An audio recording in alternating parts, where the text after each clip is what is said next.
दोस्तों, आज हम आपको शिव खेरा द्वारा रचित किताब जीत आपकी के कुछ शॉर्ट स्टोरीज के माध्यम से बताएंगे कि हमारी ज़िंदगी में एटीट्यूड का क्या महत्व होता है। ज़िंदगी, व्यवसाय या किसी भी कार्य में सफल होने के लिए हमारे पास एटीट्यूड का होना बहुत ज़रूरी होता है। जीवन में अगर एटीट्यूड है तो आप हर काम को करने में एक अलग ही अपनापन दिखाते हैं। एटीट्यूड का मतलब होता है आपके दुनिया को देखने का नज़रिया। इस वीडियो में मैं आपको बताऊंगा कि कैसे एक सफल और खुशहाल जीवन की शुरुआत आपके एटीट्यूड या नज़रिए से होता है। तो चलिए शुरू करते हैं कहानी।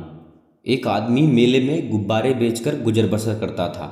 उसके पास लाल, नीले, पीले, हरे और इसके अलावा कई रंगों के गुब्बारे थे। जब उसकी बिक्री कम होने लगती थी तो वह हीलियम गैस से भरा एक गुब्बारा हवा में उड़ा देता था। बच्चे जब उस उड़ते गुब्बारे को देखते तो वैसा ही गुब्बारा पाने के लिए आतुर हो उठते। वे उसके पास गुब्बारा खरीदने के लिए पहुंच जाते और उस आदमी की बिक्री फिर से बढ़ने लगती। उस आदमी की बिक्री जब भी घटती वह उसे बढ़ाने के लिए गुब्बारे उड़ाने का यही तरीका अपनाता। एक दिन गुब्बारे वाले को महसूस हुआ कि कोई उसके जैकेट को खींच रहा है। उसने पलट कर देखा तो वहाँ एक बच्चा खड़ा था।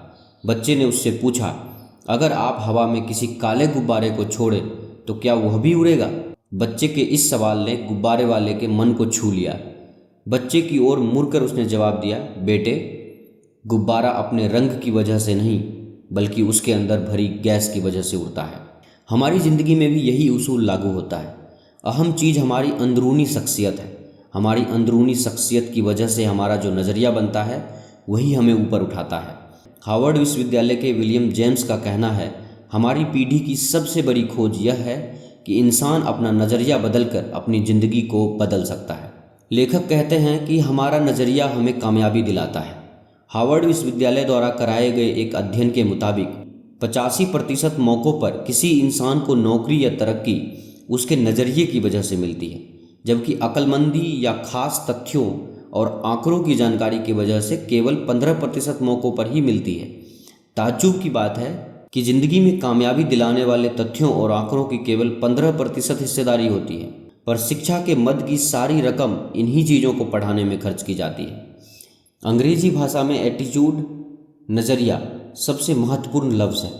यह ज़िंदगी के हर पहलू पर असर डालता है, यहाँ तक कि आदमी की निजी और व्यावसायिक ज़िंदगी पर भी। क्या कोई आदमी अच्छे नज़रिए के बिना अच्छा अफसर बन सकता है? क्या कोई छात्र अच्छे नज़रिए के बिना अच्छा छात्र बन सकता है?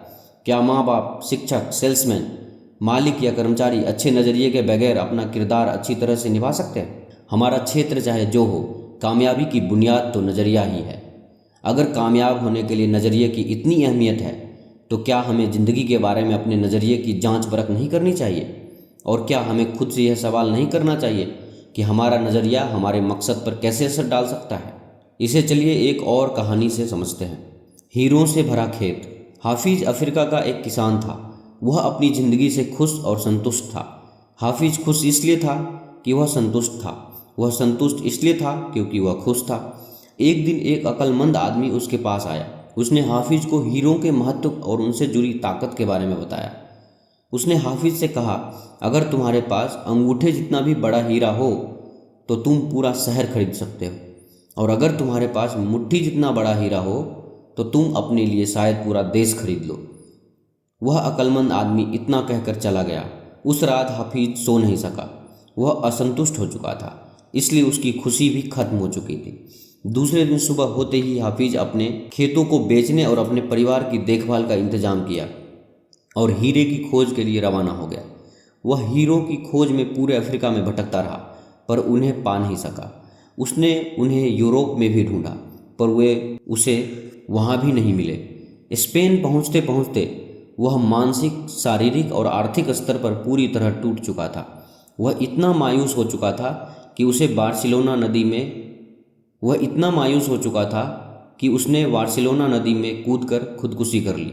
इधर जिस आदमी ने हाफिज के खेत खरीदे थे वह एक दिन उन खेतों से होकर बहने वाले नाले में अपने ऊँटों को पानी पिला रहा था।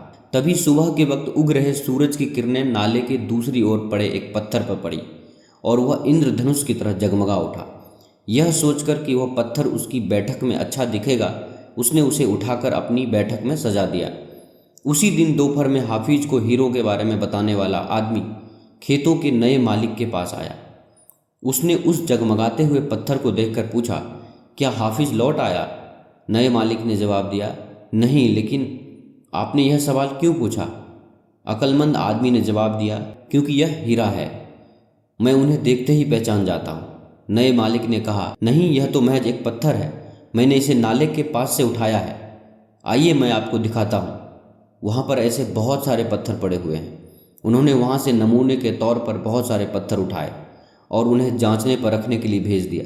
वे पत्थर हीरे ही साबित हुए। उन्होंने पाया कि उस खेत में दूर दूर तक हीरे दबे हुए थे। इस कहानी से हमें क्या सीख मिलती है? इससे हमें यह सीख मिलते हैं, जब हमारा नज़रिया सही होता है तो हमें महसूस होता है कि हम हीरो से भरी हुई ज़मीन पर चल रहे हैं। मौके हमेशा हमारे पांव तले दबे हुए हैं। हमें उनकी तलाश में कहीं जाने की ज़रूरत नहीं होती है, हमें केवल उनको पहचान लेना है। दूसरे के खेत की घास हमेशा हरी लगती है। हम दूसरे के पास मौजूद चीज़ों को देखकर ललचाते रहते हैं। इसी तरह दूसरे हमारे पास मौजूद चीज़ों को देखकर ललचाते रहते हैं। हमसे अपनी जगह की अदला बदली करने का मौका हासिल करके उन्हें खुशी होगी। जिन्हें मौके की पहचान नहीं होती, उन्हें मौके का खटखटाना शोर लगता है। मौका जब आता है तो लोग उसकी अहमियत नहीं पहचानते। जब मौका जाने लगता है तो उसके पीछे भागते हैं। कोई मौका दोबारा नहीं खटखटाता। दूसरा मौका पहले वाले मौके से बेहतर या बदतर हो सकता है, पर वह ठीक पहले वाले मौके जैसा नहीं हो सकता। इसलिए सही वक्त पर सही फैसला लेना बेहद ज़रूरी होता है। गलत वक्त पर किया गया सही फैसला भी गलत फैसला बन जाता है। धन्यवाद।